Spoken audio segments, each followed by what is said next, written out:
Em 1991, o Rio de Janeiro viveu um dos capítulos mais sombrios de sua história.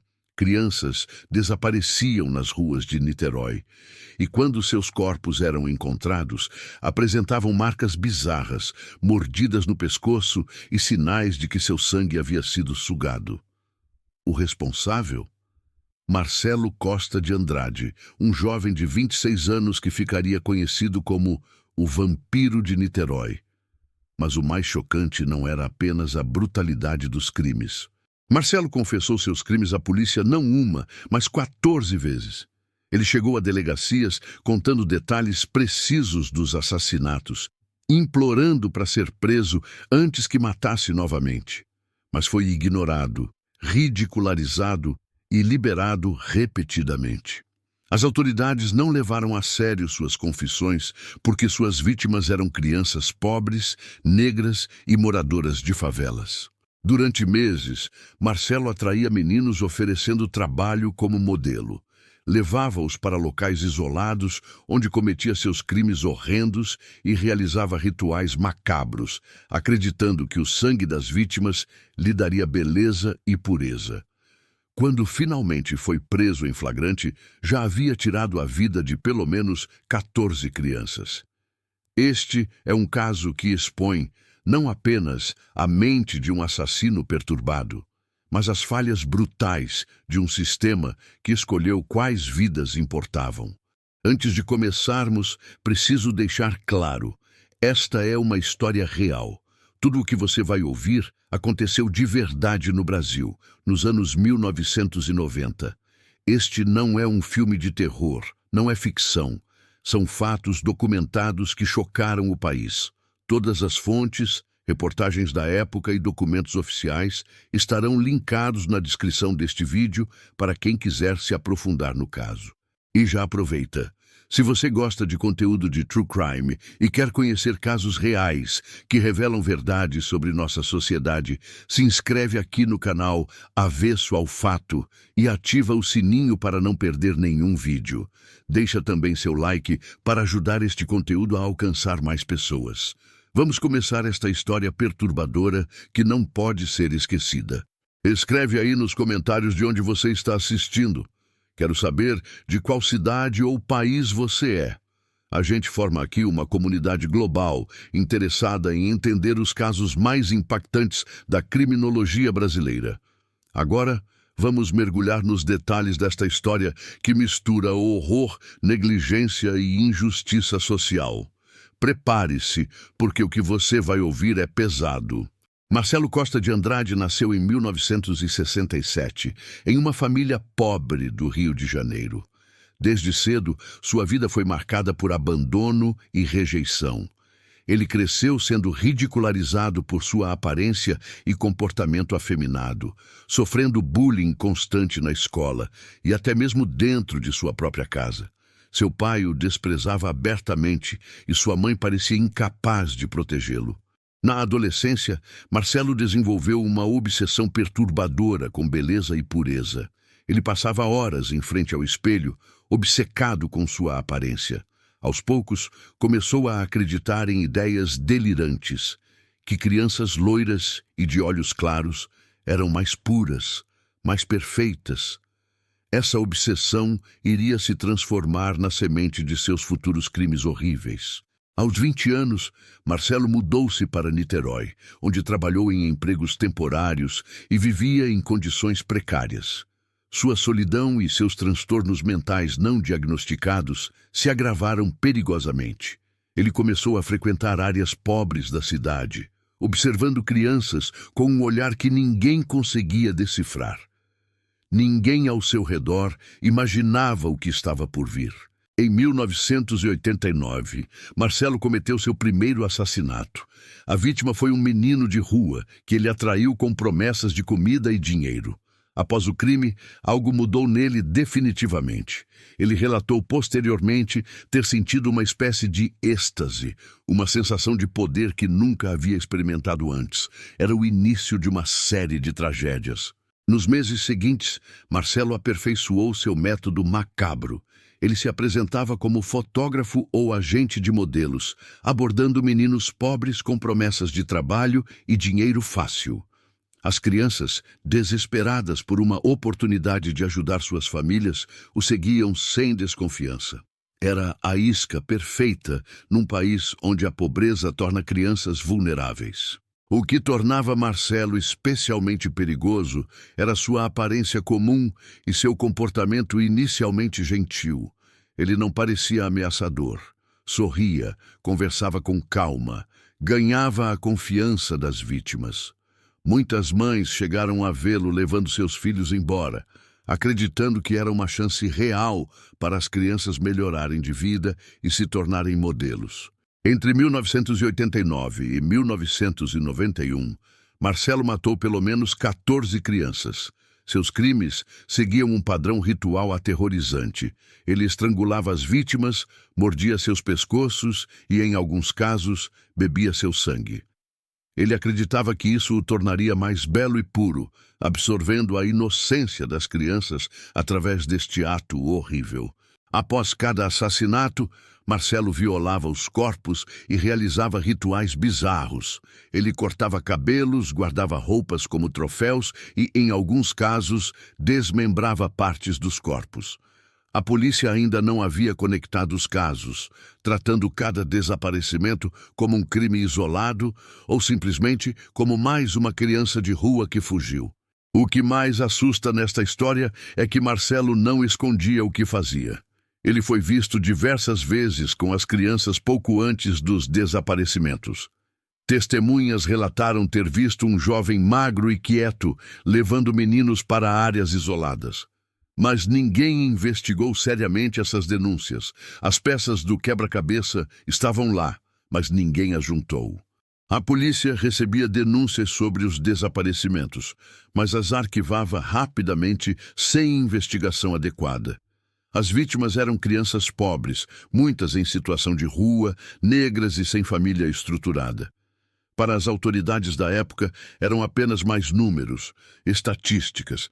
Ninguém imaginava que um assassino em série estava livre, matando impunemente nas ruas de Niterói. Em abril de 1991, algo extraordinário e perturbador aconteceu. Marcelo Costa de Andrade entrou em uma delegacia no centro de Niterói e confessou ter matado uma criança.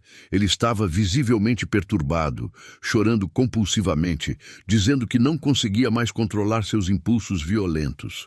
Pediu desesperadamente para ser preso antes que matasse novamente. Os policiais riram dele. Acharam que era apenas um maluco buscando atenção ou tentando conseguir abrigo gratuito na cadeia. Sem sequer investigar sua confissão ou verificar se havia algum desaparecimento registrado, simplesmente o liberaram.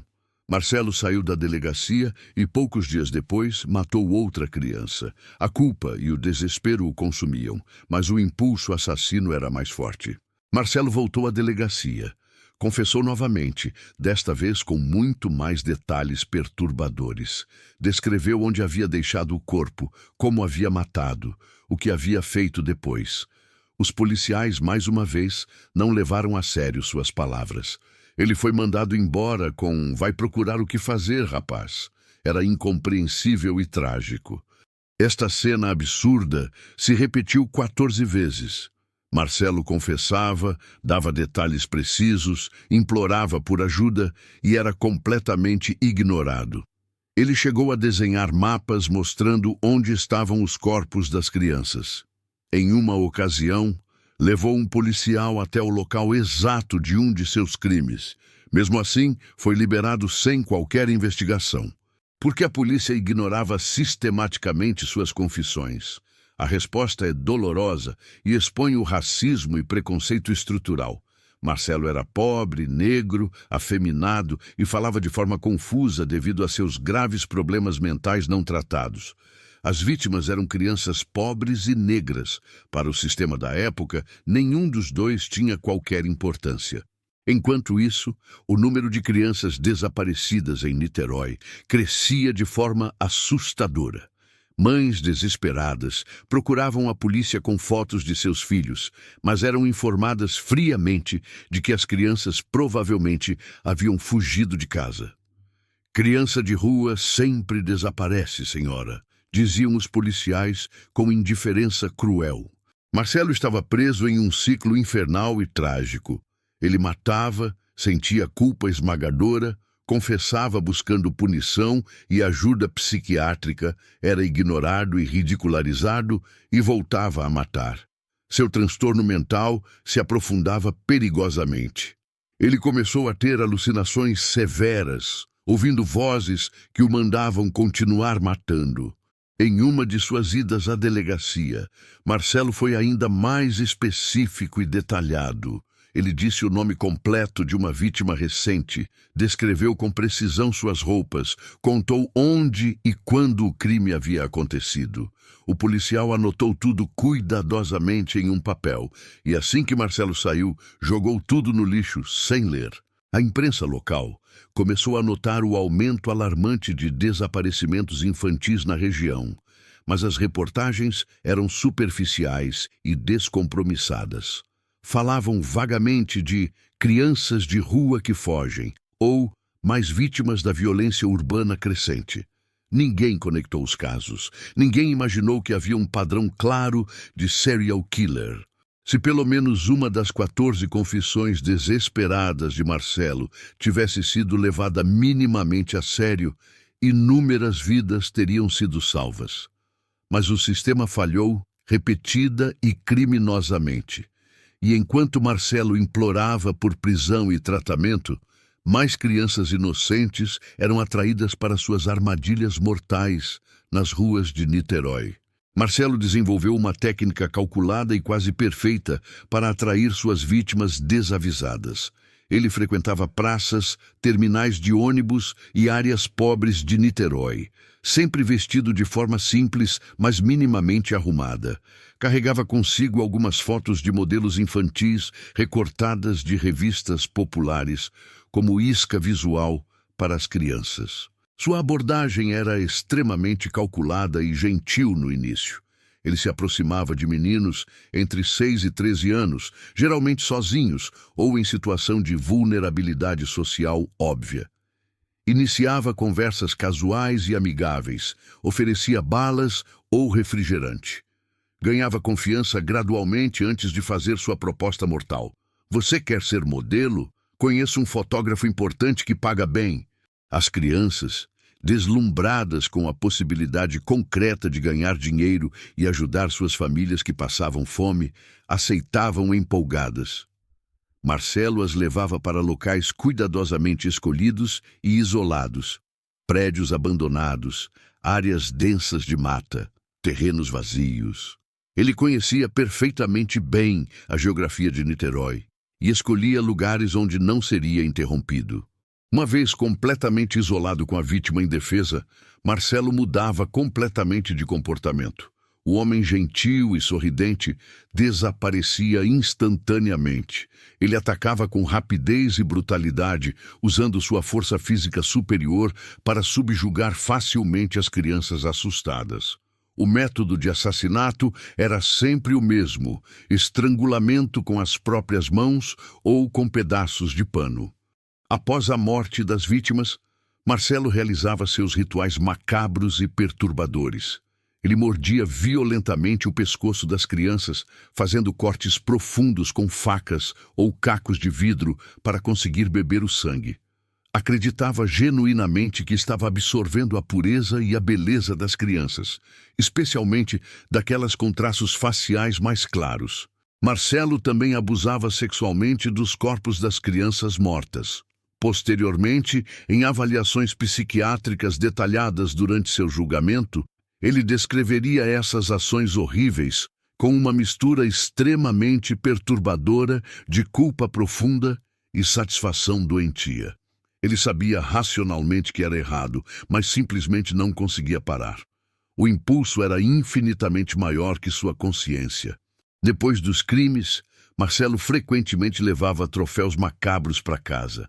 Roupas manchadas de sangue, sapatos pequenos, cabelos cortados das vítimas. guardava tudo meticulosamente em uma mala velha e surrada em seu quarto alugado. Mais tarde, quando finalmente preso, a polícia encontraria essa coleção macabra, evidência física irrefutável de todos os seus crimes brutais. O que mais perturbava investigadores e psiquiatras era seu comportamento aparentemente normal após os assassinatos. Marcelo voltava calmamente para casa, tomava banho longo e seguia sua rotina cotidiana normalmente. Trabalhava em bicos, conversava educadamente com vizinhos, parecia uma pessoa absolutamente comum e inofensiva. Ninguém ao seu redor suspeitava minimamente do monstro que ele era. Entre um crime e outro, Marcelo tinha breves períodos de lucidez perturbadora, onde a culpa esmagadora o consumia totalmente.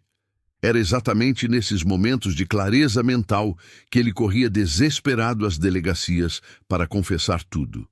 Mas assim que era liberado e voltava à solidão devastadora de sua vida miserável, os impulsos assassinos retornavam com força total e incontrolável. Seu último crime, em setembro de 1991, seria completamente diferente dos anteriores. Marcelo estava perdendo o controle mental completamente.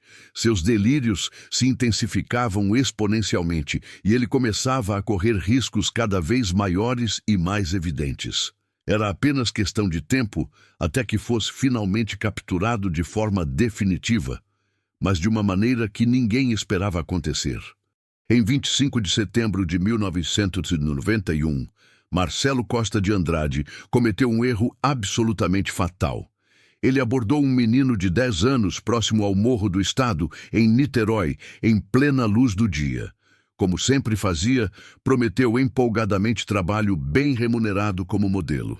Mas desta vez, crucial, uma testemunha atenta viu a abordagem e achou extremamente suspeito. A testemunha, um morador local preocupado com a segurança das crianças da região, decidiu seguir Marcelo discretamente a uma distância segura. Viu claramente quando ele levou o menino assustado para uma área de mata fechada e isolada. Desconfiado e preocupado, o homem correu até um telefone público próximo e ligou imediatamente para a polícia. Pela primeira vez em toda esta história trágica, a polícia agiu com rapidez e eficiência. Uma viatura foi enviada ao local indicado em poucos minutos. Os policiais chegaram exatamente a tempo. Marcelo estava em pleno ato de estrangular violentamente a criança. Ele foi preso em flagrante absoluto, com as mãos ainda firmemente ao redor do pescoço do menino. A criança sobreviveu milagrosamente. Foi a única vítima que Marcelo não conseguiu matar dentre todas as suas tentativas. No caminho tenso para a delegacia, Marcelo começou a falar compulsivamente e sem parar. Confessou não um, mas absolutamente todos os seus crimes em detalhes. Disse nomes completos, datas precisas, locais exatos. Os policiais ficaram completamente chocados. Na delegacia, Marcelo foi interrogado intensamente por longas horas. Ele confessou formalmente 14 assassinatos, deu detalhes precisos e perturbadores de cada um deles. Levou policiais pessoalmente aos locais onde havia deixado corpos ou partes de corpos. Mostrou orgulhosamente sua coleção de troféus guardada. A evidência era absolutamente irrefutável e profundamente apavorante para todos. Quando os investigadores finalmente checaram os registros antigos da delegacia, descobriram algo absolutamente chocante e revoltante. Marcelo havia confessado exatamente os mesmos crimes 14 vezes antes daquela prisão. Todos os boletins de ocorrência estavam arquivados, ignorados completamente. A negligência policial criminosa havia custado brutalmente pelo menos 13 vidas inocentes de crianças. O caso explodiu imediatamente na mídia nacional com força total. Jornais, rádios e televisões de todo o país cobriam obsessivamente cada detalhe do caso. A população brasileira ficou absolutamente horrorizada não apenas com a brutalidade dos crimes em si, mas principalmente com o fato chocante de que a polícia havia ignorado repetidamente as confissões desesperadas do assassino. Protestos massivos aconteceram nas ruas do Rio de Janeiro, exigindo punição severa para os policiais negligentes responsáveis. Famílias das vítimas davam entrevistas emocionadas, chorando copiosamente, perguntando por que seus filhos não foram protegidos. A pressão sobre as instituições policiais e jurídicas era enorme e sem precedentes na história do Estado. Marcelo foi submetido a avaliações psiquiátricas extremamente extensas e detalhadas. Os laudos técnicos concluíram que ele sofria de esquizofrenia paranoide severa, transtorno de personalidade antissocial e diversos outros distúrbios mentais graves e debilitantes.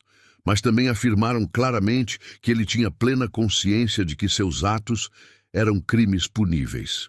O julgamento formal de Marcelo Costa de Andrade aconteceu em 1993, cercado de enorme cobertura midiática. Ele foi condenado juridicamente por todos os assassinatos comprovados com evidências. No entanto, como foi considerado legalmente incapaz mentalmente, não foi enviado para uma prisão comum. Foi enviado para o Hospital de Custódia e Tratamento Psiquiátrico. Durante o julgamento emocionalmente carregado, familiares devastados das vítimas confrontaram Marcelo diretamente.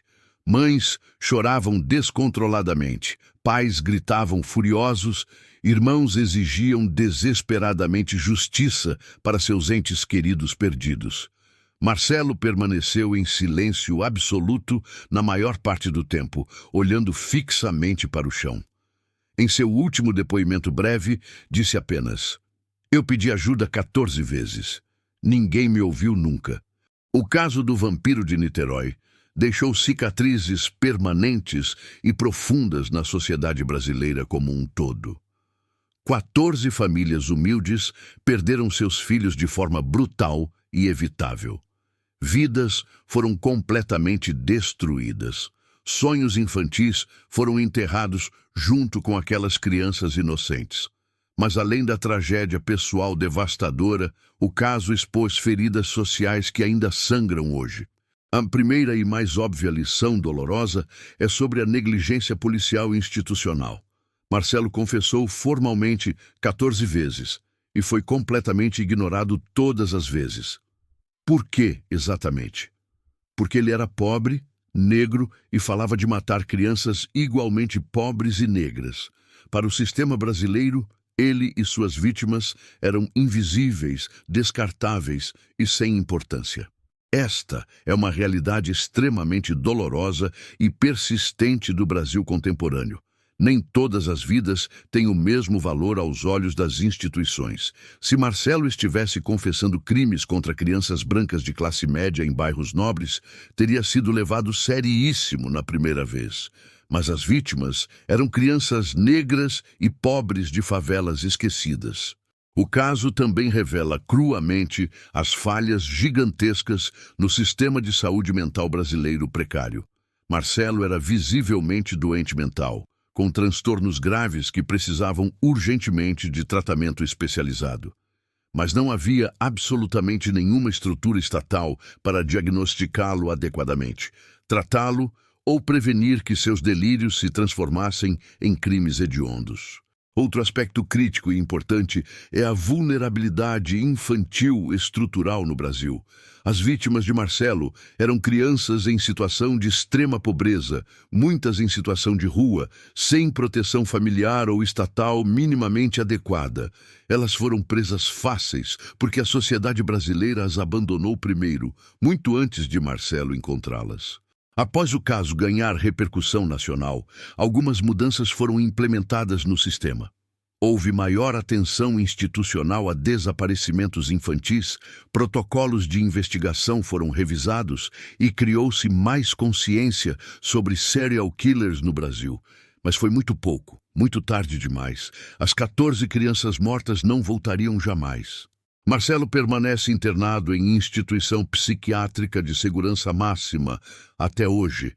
Ele toma medicamentos psiquiátricos pesados diariamente, recebe acompanhamento médico constante. Em raras entrevistas ao longo dos anos, demonstrou arrependimento genuíno e profundo, mas também deixou claro que seus impulsos assassinos nunca desapareceram completamente de sua mente. Esta história devastadora nos força a fazer perguntas extremamente difíceis e desconfortáveis. Quantos Marcelos existem por aí agora mesmo, sinalizando que precisam de ajuda e sendo ignorados? Quantas crianças vulneráveis estão expostas a predadores porque o Estado brasileiro falha sistematicamente em protegê-las? São questões que permanecem sem resposta satisfatória. Este caso não é apenas sobre um assassino mentalmente doente, é sobre uma sociedade estruturalmente doente que permite conscientemente que algumas vidas importem menos que outras. É sobre instituições que falharam em seu dever mais básico e fundamental, proteger os mais vulneráveis. É sobre todas as vezes que escolhemos coletivamente não ver o sofrimento ao nosso redor. A moral desta história, absolutamente devastadora, é cristalina. Não podemos ignorar os sinais de perigo. Não podemos desvalorizar vidas humanas por causa de classe social ou cor da pele. E não podemos negligenciar a saúde mental como questão secundária. Cada uma das 14 crianças que Marcelo matou tinha nome próprio, família que amava, sonhos de futuro. Elas mereciam viver plenamente. Se você chegou até aqui neste vídeo longo e pesado, deixa seu like para ajudar o algoritmo a mostrar este conteúdo para mais pessoas. Se inscreve aqui no canal Avesso ao Fato se ainda não é inscrito. Nosso objetivo é trazer histórias reais de crimes que revelam verdades desconfortáveis, mas necessárias sobre nossa sociedade brasileira. Escreve aí nos comentários de onde você está assistindo este vídeo agora. Quero muito saber de qual cidade ou país você é. E me diz também, o que você achou deste caso? Você acredita sinceramente que o sistema de justiça e saúde mental melhorou desde então? Vamos debater com respeito e inteligência nos comentários. Obrigado por assistir até o final. Sei que foi uma história extremamente pesada e difícil de ouvir. Mas é fundamental que casos como este não sejam esquecidos. As vítimas merecem ser lembradas e precisamos aprender com os erros do passado para não repeti-los no presente. Até o próximo vídeo. Fiquem bem.